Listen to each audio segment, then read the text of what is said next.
Alice Sommer Herz was born in Prague on November the 26th, 1903.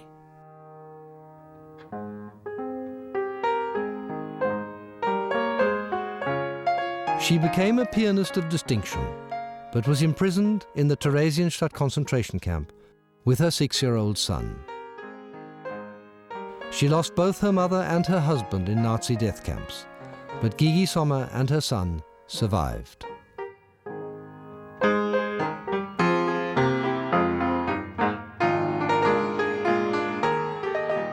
At 106, she still lives alone in a small flat in London and practices the piano for 2.5 hours every day.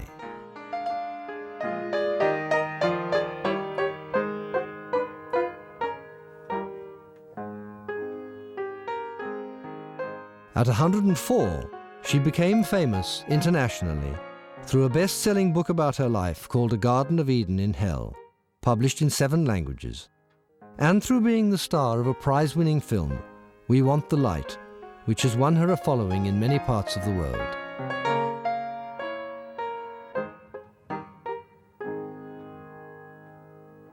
I was born in Prague in 1903. This was Bohemia, belonged to the Austro-Hungarian monarchy, which was actually 3/4 of Europe. And Czech people in Bohemia lived Czech people, German people, 1.5 million German people, and Jewish people. 3 very strong cultures. And these 3 cultures were fighting one against the others, actually. Then came the First World War, which I remember very well. We had nothing to eat, I remember it. Next to our house was a bakery, and we had to stand in this queue for hours and hours, the whole night and the whole day. And in the end, we got a little piece of bread, which was actually without any taste, and a very hard time, very hard time. I remember my father, who had a factory for balances. He was, I believe, well off. He came one day and said, "Children," we were 5 children, "Children, now we have lost," it was already the end of the war. "Now we have lost everything. I have to start from the beginning." It means people paid, out of patriotism, a lot of money for the arms and they lost it. So this I remember very well. And then, of course, a lot of friends of my parents and my brother and my sister didn't come back. So we realized what is war as little children. Then I played, my brother, the whole family my mother was very musical. Very. Not only that she played, but she was my severest critic. When I had a concert and she said, it was very well, so it gave me a security.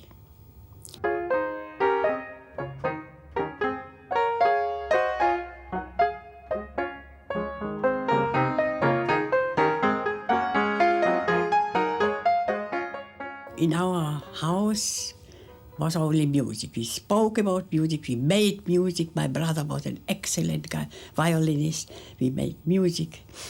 I remember my mother was, at 8 o'clock, my father came home very, very tired. He went to sleep at 8 o'clock, and my mother said to us, "Kinder, geht's spielen." So I sit next to the piano. I was maybe 10 years old. My brother 13, 3 years older than me. And we played sonatas, concertos. And this was my best school, I believe. I learned a lot from this. Still now I know these sonatas by heart. And my mother must have been very happy to sit next to a stove from tiles in this time. And it was so how cozy. And she was sitting there, and it must have been for her really a beautiful moment when we were playing. Two of her children made beautiful music.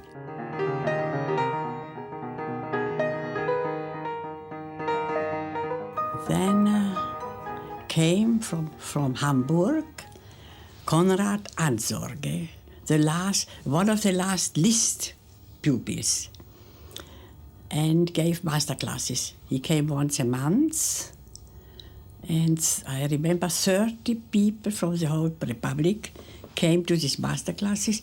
I was the youngest, I was 60 years old, and retrospective, I believe he wasn't a very good teacher. He was wonderful when he sat next to the piano and played. But as a teacher, I believe he was not so. One of the reasons he was a drinker. We noticed when he came at lunchtime, he was already a little bit like indifferent or even sometimes confused. So I wanted to play always the first of all. In the morning at 9 o'clock, I was the first. But in the end, we learned a lot. We learned from the mistakes of the other people. The best school.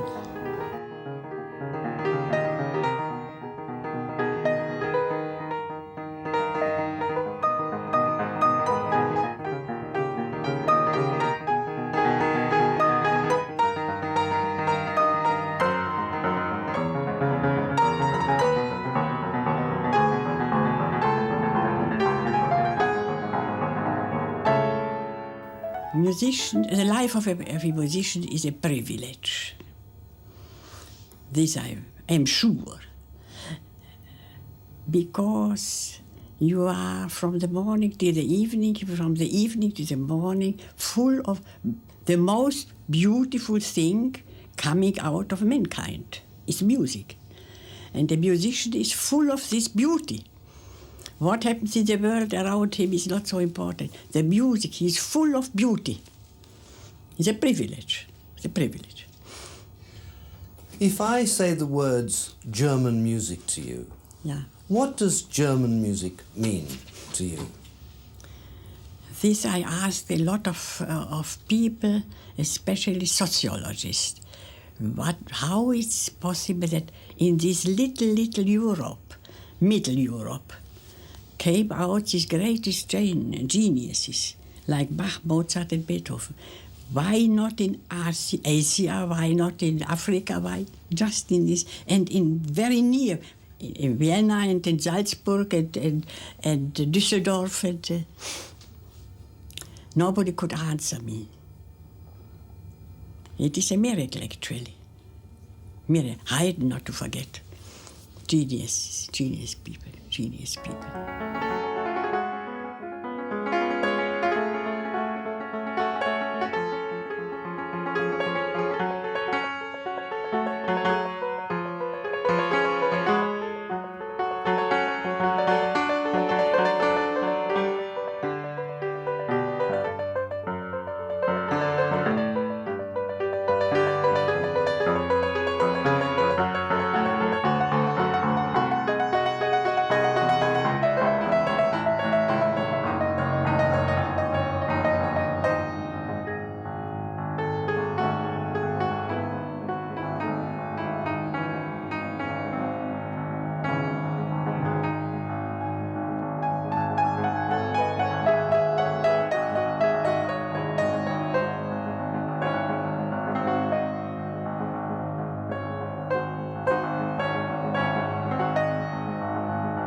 And did it ever disturb you that the music that you most loved yeah.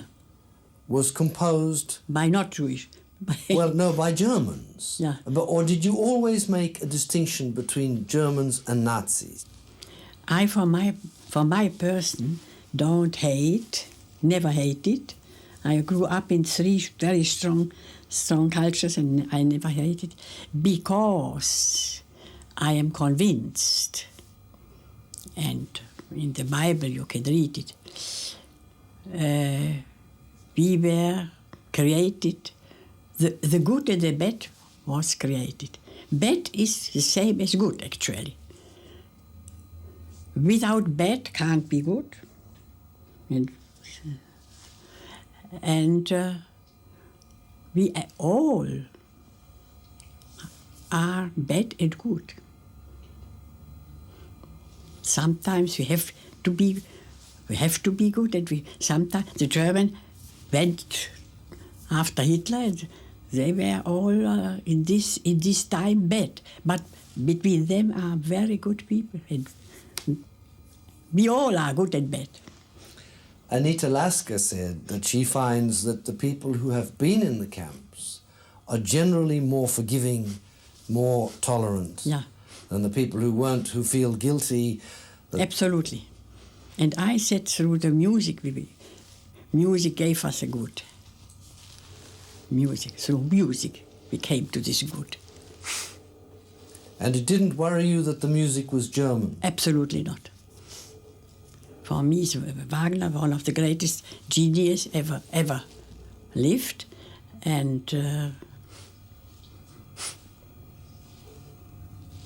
does Wagner's anti-Semitism worry you? I believe he was not actually a knowledgeable man. When you read this thing, you see, it's very limited, actually. In this capital, in this chapter about Jews, and it is very limited. But his music and the text of him are sublime. Nietzsche the same. They are idealists. They have an idea. They go after this idea. I admire these people. You can't say he's an idealist, and the operas as well. The Heilige Graal, and it's something. It is something. There are people, though, who feel that even though Wagner's ideas were very primitive, they nevertheless acquired a force much greater than they deserved, but because of 2 things. One is because Wagner, as a musician, was unquestionably a genius. In a certain sense, not only as a musician, his poetry, he's a poetist. The words are sublime. So he had this hatred because he was jealous. He was jealous. We are all jealous. Not only German people. We are all jealous. You see? By chance, Hitler was jealous. But we are all jealous. Nobody is an angel in this world. So, I consider Hitler as a madman. Mad. He was mentally mad. You see? And his hatred was ein Irrsinn. Ein Irrsinniger. Wagner war kein Irrsinniger, aber Hitler war ein Irrsinniger, der gehört in ein Irrenhaus. Ne? Für mich ist eigentlich unverständlich, wie so viele, eigentlich 3/4 der Intelligenz, der deutschen Intelligenz, ist mit ihm gegangen. Das verstehe ich weniger als ihn selber. Er war ein Verrückter. Aber die mit ihm gegangen sind, das nicht zu verstehen. Das Volk von Goethe nicht zu verstehen. Aber es war natürlich nach dem Versailler Frieden, nicht wahr? Sie waren hungrig, es war eine schrecklich schwere Zeit. Sie hatten sehr schwer, Deutschland ist durch eine schwere Zeit gegangen. Und der Hitler hat ihnen versprochen, er wird sie erlösen, es wird das Paradies kommen. No, und da sind sie halt Und aus Angst, dass man nicht, wenn man nicht in die Partei gegangen ist, ist man ja gefährdet. Und, also auch das verstehe ich. It is good not to forget, of course, but it was always the same. I believe after the Inquisition it was, now nobody speaks about the Inquisition. And there were terrible times in history, from the Bible on. Terrible time. You forget and you have, it goes up and down and up and down and up and down. In the whole, people don't learn. They don't learn. So if people don't learn, and if history is full of disasters, what is your answer to, or how did you manage to keep a good spirit until you're 98 years old? How did you do that? Yeah, I'm an optimist, and I try to make a difference between important and not important. When something is not important, so not to bother, only when it is important. And this is very, very important in the whole life. But in the whole world, let us say, it was always bad and good and bad and good and bad and good. When it has to be very bad, and then it starts to be better. Without this bad, it will not be better. It has to be very bad, and then it will be better. And now I am as well. In another 50 years, maybe, it will be better. I'm sure. Sure. They are written about a lot of books. When I asked you that same question last week, you said that you try to fill your life with beauty. Yeah. As a method of absolutely making the best of your life. Yeah, absolutely. Then life is beautiful. Nature is something extraordinarily beautiful. We are full of nature. We are Spinoza. We are nature, actually. So life is extremely beautiful. Love is beautiful. And the center of human being, the love from the mother to the child. This is the basis of all. This is wonderful, extraordinary.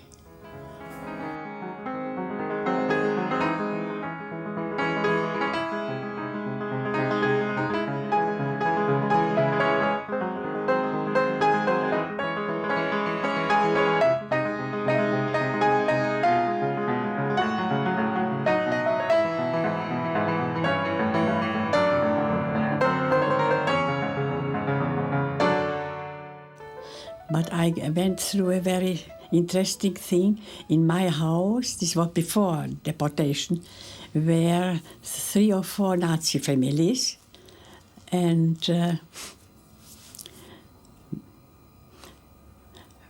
once I was practicing a lot in this time.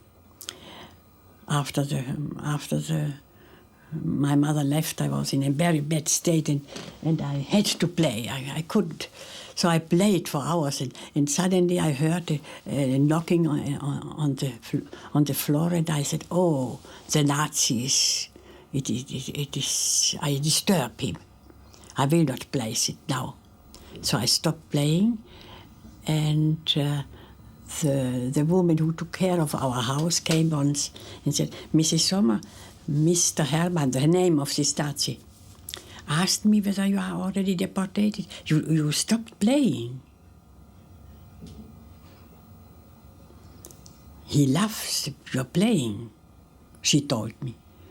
So immediately I was sitting down and played. But then when we were one evening, the last evening, sitting, already everything were packed, and the door was open, and the Nazi came and said to me, "Frau Sommer, ich sehe, Sie sind jetzt vor dem Wegschicken. Ich wünsche Ihnen das Beste, kommen Sie gesund zurück." Ich weiß nicht, was ich Ihnen sagen soll eigentlich. Er war schon älter, er war nicht ziemlich jung. Bleiben Sie gesund. Aber etwas kann ich Ihnen mit Sicherheit sagen. Ich bin Ihnen zu ungeheurem Dank verpflichtet. Ich höre stundenlang zu, wenn Sie üben. Mein Vater war ein Organist. Wir waren die ganze Familie sehr musikinteressiert. Und ich bewundere Sie und ich kann Ihnen nicht sagen, wie Sie uns auch in unserer Zeit jetzt geholfen haben durch Ihr Spiel. Hat er mir gesagt. Do you still practice now? Yeah, of course. How much? This is my food. 2.5 hours. How old are you? 98. Brava. How many concerts did you give in Theresienstadt? Yeah, more than 100. It was when the people loved a concert, so they wrote on little papers. And when there were a lot of people who wanted a certain program, so I played the etude by Chopin maybe 20 times, and the Beethoven, one evening Beethoven sonatas 25 times. And so they could choose, actually, people, what they wanted and what they loved and so on. Do you mean they chose it before? They sent a paper before, or they asked you when you were... After. When they loved the program, they wanted to listen again and again and again. And so you played more than 100 times? Yeah. But not only myself, my colleagues as well. It was very well organized. It was called Freizeitgestaltung. Freizeit is a free time, and the organizing of this free time. And who was responsible for that organization? Was it the Nazis or was it the Jewish Council? No, it was maybe the Nazis, but a Jewish, very nice woman was sitting in a little room, and she made this schedule for everybody. On Monday in the morning, we went to a certain place, and there was written... And always without heating? No, of course. Not hot water didn't exist. But this was not the worst thing.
Tell us about Theresienstadt.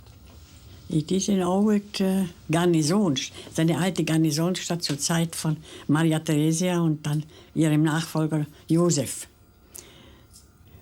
Die Stadt, das Städtchen als solches konnte im Normalfall 9.000 bis 10.000 Einwohner haben. Und in der Hitlerzeit waren manchmal 150 bis 200.000.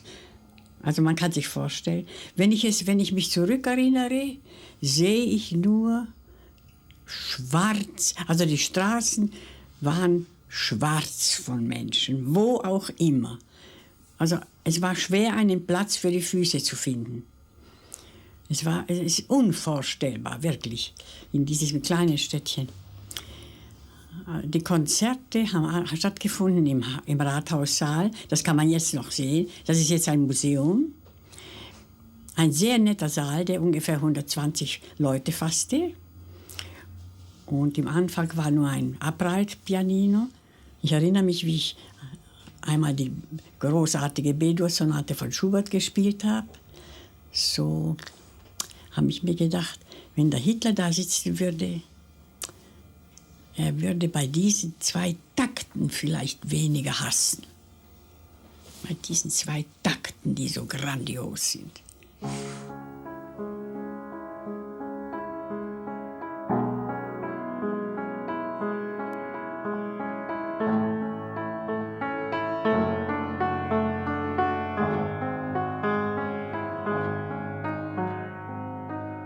Ich erinnere mich, im Winter haben wir in den Wintermänteln mit den Hüten am Kopf und hohen Stiefeln. Das war eiskalt, aber wir haben doch gespielt. Wie wir das gemacht haben, das weiß ich. Jedenfalls, wir haben doch gespielt und die Leute waren in diesem eiskalten Raum gesessen.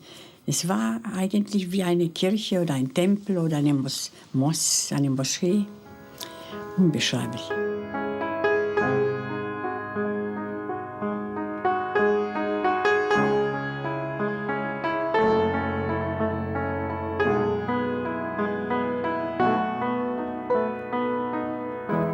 Und dadurch war der Aufenthalt natürlich viel schwerer. Eine Mutter mit einem kleinen Kind, das ununterbrochen fragt, im 6. Lebensjahr fragen die Kinder schon, warum sind wir da?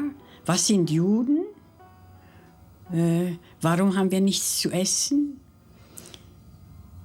Über alle anderen fürchterlichen Sachen will ich nicht reden. Jedenfalls, das war eigentlich das Schwerste, immer die richtige Antwort zu finden. Ich hab manchmal nicht gewusst, mein Mann auch nicht, was wir diesem Kind antworten sollen. In Theresienstadt hat man ihn sofort aufgefordert, mitzusingen bei der Kinderoper Brunjibar. Der Komponist, ein sehr guter Freund von mir. Das ist eine Oper von Kindern aufgeführt für Kinder. Eine wunderbare, ganz entzückende Musik. Der Komponist hat selbst am Klavier den Orchesterpart gespielt und hat dirigiert. Sie wurde mindestens 50 Mal aufgeführt.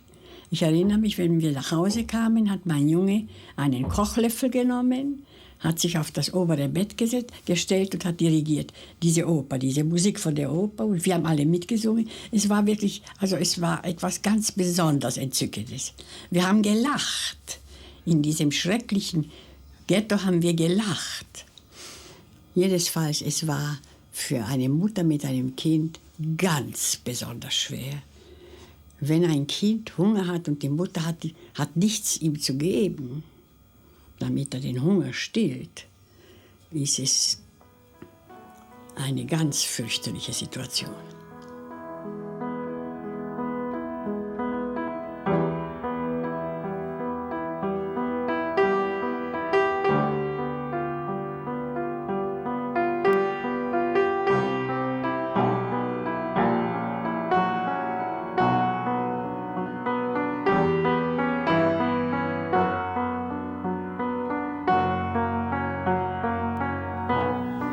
Ich habe nie und wollte auch nie über die Fürchterlichkeiten reden, die man miterlebt hat dort. Das wollte ich nicht. Ich will es auch weiter nicht. Ich will nur sagen, wenn ich sage, wir haben nicht gegessen, so muss man mir das glauben. Früh war ein schwarzes Wasser, das war Kaffee. Mittag ein weißes Wasser, das war Suppe. Und abends wieder das schwarze Wasser. Wir waren also Haut und Knochen. Die Frauen haben die Menstruation selbstverständlich verloren.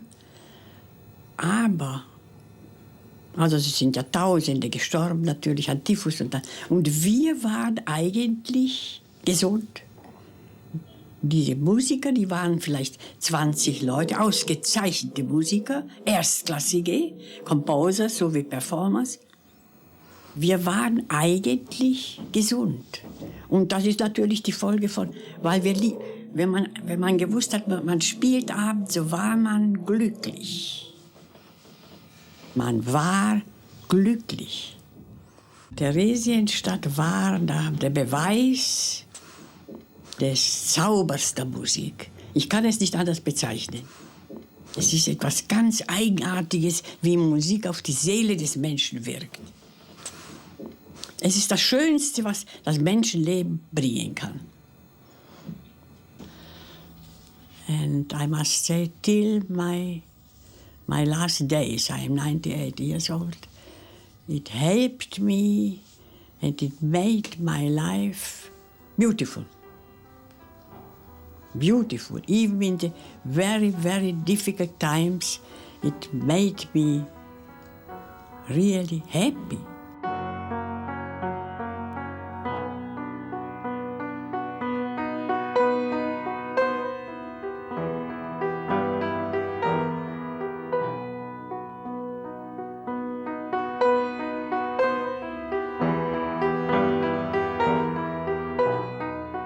I am a survivor of Theresienstadt, but you can't compare the survivors of Auschwitz, for instance.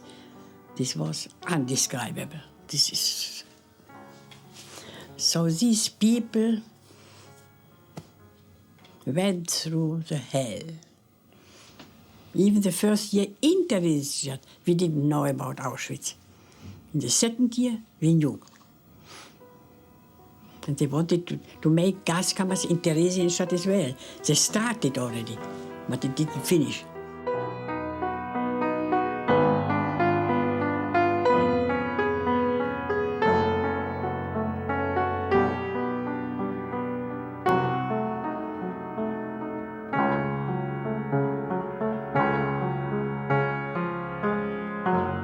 Und dann am 9. Oktober 1944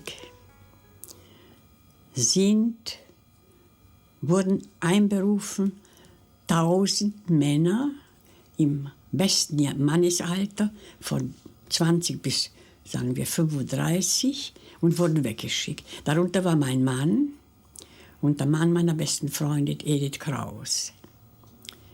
Mein Mann, also wir haben uns verabschiedet. Man hat damals noch nicht gewusst von Auschwitz. Das haben wir nicht gewusst. Jedenfalls, er hat sich von mir verabschiedet und hat mir das Ehrenwort abgenommen, dass ich nichts Freiwilliges machen darf. Was ich machen muss, selbstverständlich machen, aber nichts Freiwilliges. Wie er auf diese unerhörte Idee gekommen ist, ist mir jetzt noch nicht klar. Er hat uns das Leben gerettet. Also das war am Montag und am Donnerstag kam der zweite Transport, auch 1000 Männer, unter dem Motto, Frauen und Kinder gehen den Vätern und den Gatten nach. Alle haben sich gemeldet, diese Frauen mit den Kindern. Nie haben sie die Männer gefunden natürlich und sind also nicht mehr zurückgekommen. Unerhört. Er hat uns das Leben gerettet, das ist also ganz klar.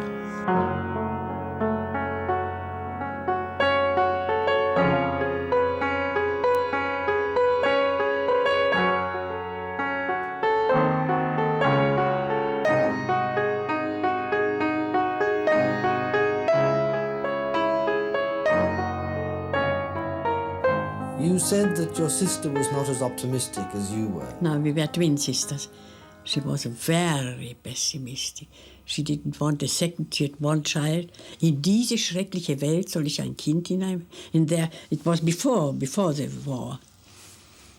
And when she went through an operation and I was sitting there and waiting till she will come in her bed, and she was under the anesthesia, and I looked at her, and when she opened the eyes, she said, die Welt ist schrecklich. And after several weeks, I told her, do you remember? You told this. I don't remember. In the subconscious was. Do you think that's why she lived a shorter life than you? I am sure. I am sure. The whole organism is in attention all the time. It's quite clear. How is it that your twin sister was so different from you? Yeah. This is very strange. Very strange. But we were very close. She knew when she said something, my answer, and I knew her. She was highly gifted and very intelligent and beautiful. She was very beautiful.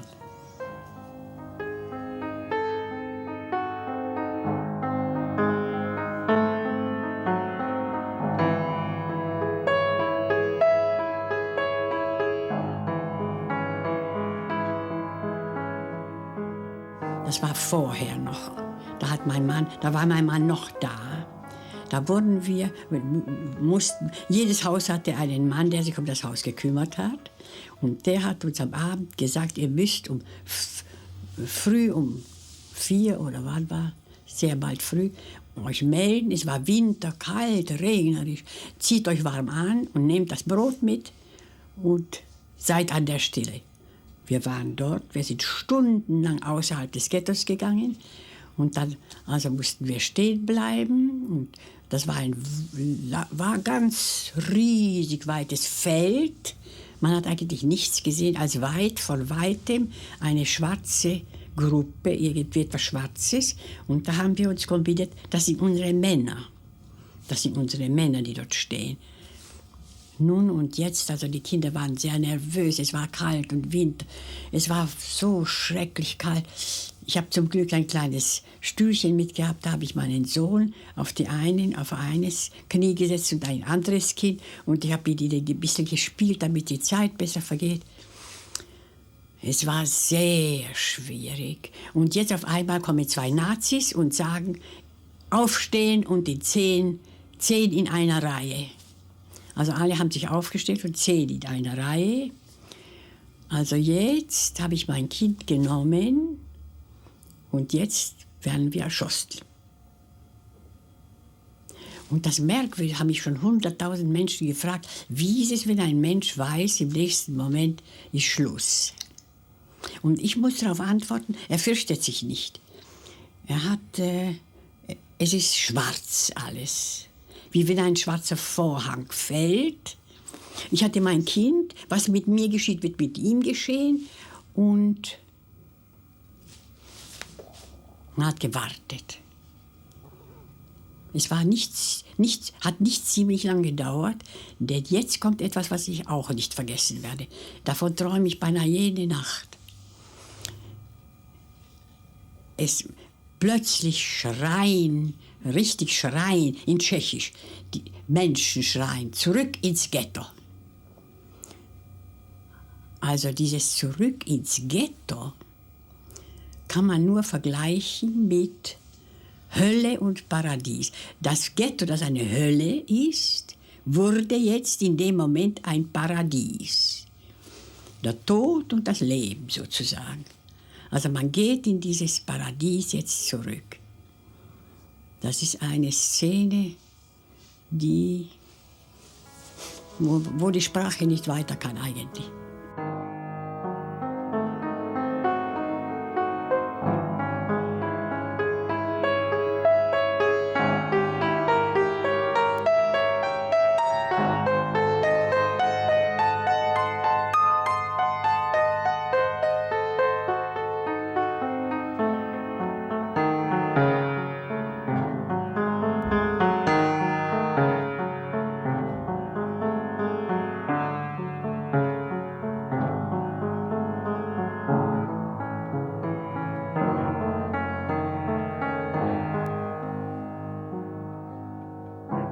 In my life is actually 3 things. First of all, the love of the mother to the child. This is a basis of human being. Nature and music. Nature and music. This is my religion. This is my religion.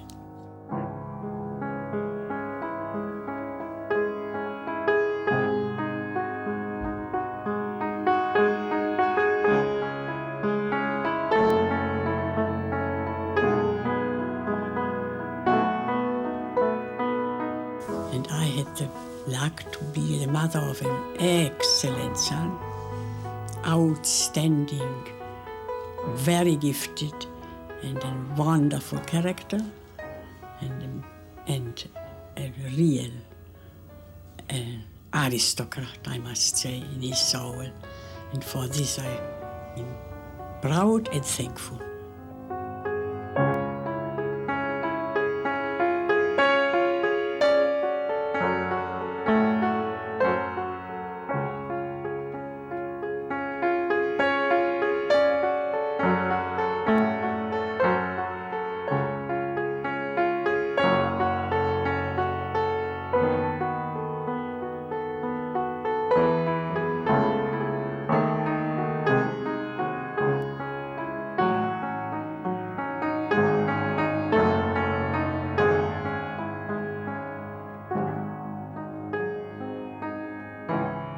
Um das zu beschließen, sage ich nur, wenn wir gespielt haben, war es wie ein Gottesdienst oder so etwas. Da war man nahe dem Göttlichen, wenn wir spielen durften, und ebenso die Zuhörer.